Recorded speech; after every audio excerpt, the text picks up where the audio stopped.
নতুন একটা রেসিপি নিয়ে চলে এলাম বন্ধুরা, সবাই কিন্তু সাথে থেকো। দেখো নিয়ে নিলাম বড় একটা বাটি, তারপরে এই বাটিতে করে আমি মাপ করে এক বাটি সরিষা নিয়ে নিলাম, কালো সরিষা। আর ঠিক সেই বাটিতে করেই এক বাটি নিয়ে নিলাম সাদা সরিষা, দুইটা সম পরিমাণে নিলাম। এবার বন্ধুরা এর মধ্যে জল দিয়ে ভিজিয়ে রাখবো আমি 5 মিনিট, যাতে শস্যগুলি ভিজে ভালোভাবে ফুলে ওঠে। তারপরে এটাকে ধুয়ে নেব। দেখো এখানে শস্য ভিজানো কাম আমার হয়ে গেল। এবার চলো চলে যাই আম গাছের কাছে একটা আম আনার জন্য। তো দেখো চলে এলাম আম গাছের কাছে। এই যে আম ঝুলছে, এখান থেকে আমি একটাই মাত্র আমি আম পেড়ে নেব, আমার একটাই আম লাগবে। তো দেখো আমটা আমি সুন্দর দেখে পেড়ে নিলাম গাছ থেকে, পুরা টাটকা আম। এটা দিয়ে আজকে আমি রেসিপি বানাবো। তা কী রেসিপি বানাবো সেটা তোমাদের আমি ভিডিও করতে করতেই বলবো। তো চলো দেখা যাক। এই যে দেখো কাটার জন্য আমি রেডি হয়ে গেলাম।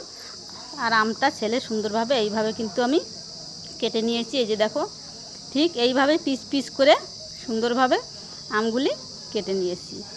তার মধ্যে আবার আমি দিয়ে দিছি এক টুকরো আদা। এটা আমি ছেলে ছুলে পরিষ্কার করে কেটে নিয়ে নিলাম। এবার এর মধ্যে আবার আমি জল দিয়ে 5 মিনিটের মতো ভিজিয়ে রাখবো, যাতে আমের যে কষটা থাকে সেই কষটা কিন্তু সুন্দরভাবে বেরিয়ে যাবে। তো এই যে দেখো তারপরে আমি চলে যাব আবার অন্য যে সরিষা ভিজিয়ে রেখেছিলাম সেইখানে, তোমাদের আমি দেখাচ্ছি। দেখো শস্যগুলি কিন্তু ভালোভাবে ভিজে গেছে। আর এই আমটাও কিন্তু জল থেকে আমি তুলে নিয়েছি ভালোভাবে ধুয়ে। তো দেখো আমটা ধুয়ে ধুয়ে আমি তুলে দিচ্ছি বাটিতে। তো আমার গ্রাইন্ডার বাটিটা তো ছোট, একবারে কিন্তু আমি গ্রাইন্ডার করতে পারবো না। আগে আমি আমগুলি গ্রাইন্ডার করে নেব, তারপর আবার আমি সরিষাগুলি গ্রাইন্ডার করব। তোমাদের গ্রাইন্ডার বাটি বড় হলে তোমরা একবারে করে নিও। তারপরে আমি দিয়ে দিলাম সেই কাঁচা লঙ্কা, আম আর আদা আর কাঁচা লঙ্কা একসাথে আমি গ্রাইন্ডার করে নেব। তো দেখো এই যে দুটো আইটেমই আমার গ্রাইন্ডার করা হয়ে গেল। এখানে আছে আম, আর এই যে এই বাটিতে আমি সরিষা গ্রাইন্ডার করে নিয়েছি।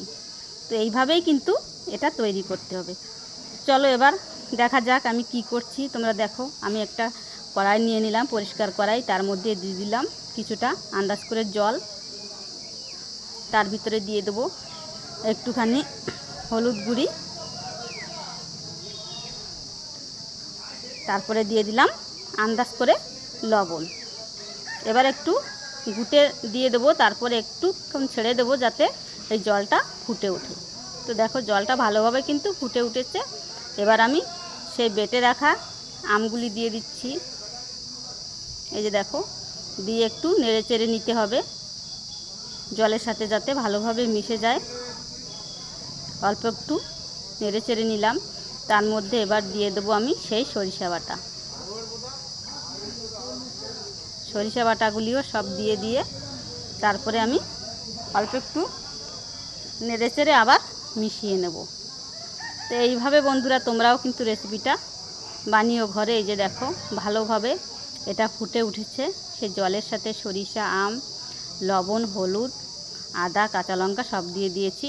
এবার দিয়ে দিচ্ছি এক বাটি চিনি, ছোটো সাইজের বাটির এক বাটি চিনি দিয়ে দিচ্ছি। এবার চিনিটাকে আবার মিশিয়ে নেব সুন্দরভাবে। তারপরে আমি লাস্টে দিয়ে দিচ্ছি বন্ধুরা, দেখো এটা প্রায় হয়ে গেছে। তারপরে দিয়ে দিচ্ছি সরষের তেল। তো সরিষার তেলটাকে এবার আমি সুন্দরভাবে নেড়ে চেড়ে কিন্তু এর সাথে ভালোভাবে মিশিয়ে নিতে। এবার সরষের তেলটা যখন মিশে যাবে তখন কিন্তু আমার রেসিপিটা পুরোপুরি কমপ্লিট হয়ে যাবে। তো দেখো প্রায় হয়ে গেছে, কিছুক্ষণের মধ্যেই আমি এবার তুলে নেব। তা এটা বন্ধুরা তোমরা দেখে কিছুটা হলেও আন্দাজ করতে পারছো যে আমি কি বানাচ্ছি আজকেরা। তো দেখো বন্ধুরা এই যে পুরোপুরি হয়ে গেছে। এবার আমি কিন্তু তুলে নেব, তুলে একটু ঠান্ডা করার জন্য রেখে দেব। তো দেখো তুলে নিয়েছি। এই যে দেখো পুরা এই টাইপেরই কিন্তু হবে, না এর চাইতে মোটা হবে, না এর চেয়ে পাতলা হবে। তো এই যে দেখো এই টাইপের হলেই কিন্তু তুলে ঠান্ডা করার জন্য নিয়ে নিতে হবে। দেখো আমি তুলে নিয়েছি আর এটা ঠান্ডা হয়ে গেছে। এবার আমি এই যে বয়ম নিয়ে নিয়েছি, এতে আমি ভরে নেব। আর এরকম করে বন্ধুরা যদি বানানো হয় তাহলে এটা সারা বছর ধরে কিন্তু খাওয়া যাবে। এটা হচ্ছে তোমাদের আমি লাস্টে বলে দিই, এটার নাম কি, আমের কাসুন্দি।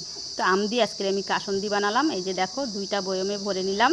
তো তোমাদের কাছে আজকের কাসুন্দি রেসিপিটা কেমন লাগলো তোমরা আমাকে নিশ্চয়ই কমেন্ট করে জানাবে। আর তোমরাও বাজার থেকে কিনে না এনে, এখন তো আমের সিজন, তোমরাও এরকম করে ঘরে একটা আম দিয়ে বানিয়ে সারা বছরের জন্য কিন্তু সংরক্ষণ করে রাখতে পারবে। আমার ভিডিও ভালো লাগলে লাইক কমেন্ট শেয়ার করো।